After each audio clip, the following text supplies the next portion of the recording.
सो दोस्तों welcome to money stalkers. तो इस वीडियो के अंदर हम लोग बात करने वाले हैं 7 कंपनीज के बारे में। ऐसे 7 कंपनीज के बारे में बात करेंगे जिनके अंदर कल के दिन एक वॉलेटाइल आपको परफॉर्मेंस नजर आ सकता है, साथ में एक तो गिरावट नजर आ सकती है। उसके पीछे का रीजन हम लोग बात करेंगे और कल के दिन बहुत ज़्यादा चांसेस ये नज़र आ सकता है कि मार्केट हमें अनस्टेबल नज़र आ सकता है। तो चलिए एक एक कंपनी को दोस्तों कवर अप कर लेते। तो सबसे पहले कंपनी का नाम है Mazagon Dock Shipbuilders Limited. तो माझगांव डॉक की ऑलरेडी हमें मंडे के दिन परफॉर्मेंस देखोगे तो ऑलमोस्ट हमें कंपनी के अंदर 3% की गिरावट नजर आ चुका था। अभी Mazagon Dock and IRFC company के अंदर दोस्तों एक अपडेट्स हमें नजर आया हुआ था कि इन कंपनीज के अंदर प्रमोटर्स का जो बहुत ज़्यादा एक्सेसिव स्टेक हमें नज़र आ रहा है या फिर गवर्नमेंट का बहुत ज़्यादा एक्सेसिव स्टेक नज़र आ रहा है।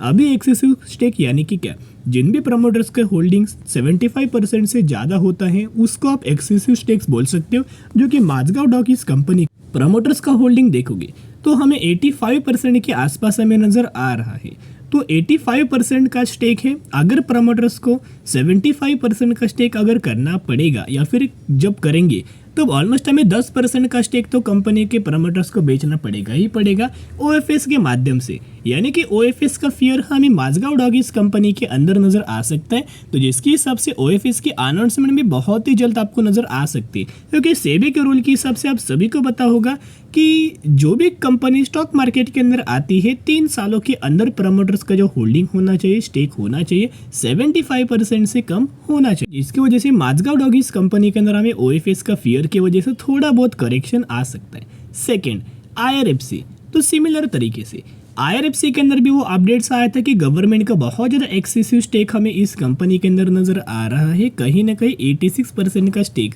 जो कि प्रमोटर्स का IRFC कंपनी के अंदर नज़र आ रहा है। तो अगर इनके प्रमोटर्स को 75% स्टेक जब भी करेंगे तब इनको ऑलमोस्ट 11% का स्टेक दोस्तों बेचना पड़ेगा ही पड़ेगा।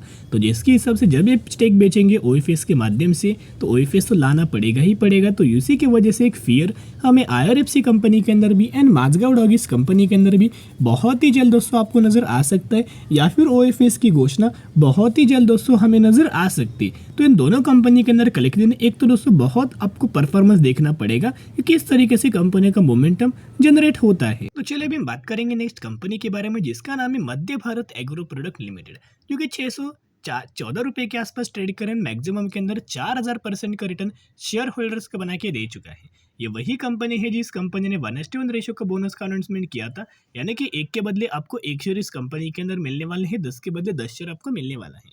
तो जिसके हिसाब से बोनस का दोस्तों कल के दिन हमें एक स्टेट नजर आ रहा था। आप सभी को पता है जो भी कंपनी का बोनस का एक स्टेट नजर आता है उसके प्राइस के अंदर एडजस्टमेंट नजर आता है। तो कहीं ना कहीं अगर आप देखोगे तो आपके पोर्टफोलियो के अंदर कल के दिन 50% की गिरावट हमें एक सिनेरियो शो हो सकता है। तो पैनिक मत होना, ये प्राइस एडजस्टमेंट बोल सकते हो। 600 रुपए की कंपनी आपको 300 रुपए के आसपास हमें प्राइस एडजस्ट होते हुए नजर आ सकती है। इसको दोस्तों गिरावट बिल्कुल भी नहीं बोल सकते। 2 से 3 दिनों के अंदर ये सभी दोस्तों प्राइस एडजस्टमेंट चीजें आपको नजर आएगी। उसके बाद दोस्तों 10 दिनों के अंदर आपकी डीमेट अकाउंट के अंदर एक्स्ट्रा शेयर्स क्रेडिट हो जाएंगे। तो जिस तरीके से IRFC कंपनी का परफॉर्मेंस नजर आएगा उसी तरह से RMNL कंपनी का भी परफॉर्मेंस नजर आएगा, क्योंकि RMNL कंपनी के अंदर आपको पता है बहुत ही कम समय के अंदर बहुत ही शानदार तरीके से रैली हमें नजर आ चुका था। और अभी भी जो RMNL कंपनी का जो इंडेक्स है, RSI इंडेक्स बोल सकते हो, 64% के आसपास हमें नजर आ रहा है। यानी कि एक हाईली स्ट्रॉन्ग जोन के ऊपर करंटली कंपनी बिलोंग कर रही है, कि company currently overbought zone के अंदर नजर नहीं आ रही। ओके, उसके लिए दोस्तों 70 से ज़्यादा हमें RSI इंडेक्स होना चाहिए, इसका हमें 64 के आसपास है। तो हाईली स्ट्रॉन्ग जोन के आसपास करंटली कंपनी प्रेजेंट है।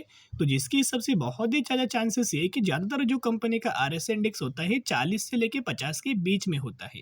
तो अगर कल के दिन दोस्तों कंपनी गिरता है तो कहीं ना कहीं 50 से 55 के आसपास हमें RSI इंडेक्स आ सकता है। तो जिसकी वजह से दोस्तों अगर कंपनी के अंदर गिरावट हमें कल के दिन एक नज़र आ सकती है। अगर IRFC कंपनी गिरेगा तो ये भी कंपनी के अंदर गिरावट आ सकती है, क्योंकि जिस तरीके से दोनों कंपनी के अंदर लगातार रैली आई थी, दोनों कंपनी ने equal amount of return provide करके दिया हुआ है। तो कहीं ना कहीं अगर एक कंपनी गिरता है तो सेकंड कंपनी भी गिरावट होने का चांस है। तो नेक्स्ट कौन सी कंपनी है? Wipro Limited as well as Infosys Limited and TCS Limited. अभी देखेगा TCS, इन्फोसिस एंड विप्रो, इन तीनों कंपनी के अंदर दोस्तों कल के दिन एक हमें वॉलेटिल वे में आपको परफॉर्मेंस नजर आ सकता है पैनिक लेवल के अंदर, या फिर नहीं के बराबर ही कंपनीज हमें दोस्तों परफॉर्म कर सकती, क्योंकि आपको पता है कि एफओएमसी की मीटिंग कल के दिन है, जो कि फेडरल रिजर्व का जो एफओएमसी का मीटिंग है वो कल के दिन होने वाला है, जिसके अंदर दोस्तों रेपो रेट हाइक अगर होता है 25 बीपीएस 35 बीपीएस के आसपास अगर आता है तो भी दोस्तों ये बैड न्यूज़ रहेगा। और बैंकिंग फाइनेंशियल सर्विसेज से ये तीनों की तीनों कंपनी अपना रेवेन्यूज क्रिएट करता है या रिजर्व्स क्रिएट करता है, नेट प्रॉफिट जनरेट करता है, तो इन कंपनीज को इम्पैक्ट हमें नज़र आ सकता है। अगर दोस्तों कुछ भी अगर रेपो रेट हाइक अगर नज़र नहीं आया तो बिल्कुल भी कंपनी गिरेगा नहीं, लेकिन एक फ्लैट आपको क्लोजिंग नजर आ सकता है, एक वॉलेटिल कल के दिन परफॉर्मेंस नजर आ सकता है। तो जितने भी कंपनीज के बारे में बात किया वो हर एक कंपनी अपने पोर्टफोलियो के अंदर ऐड करके चल सकती है।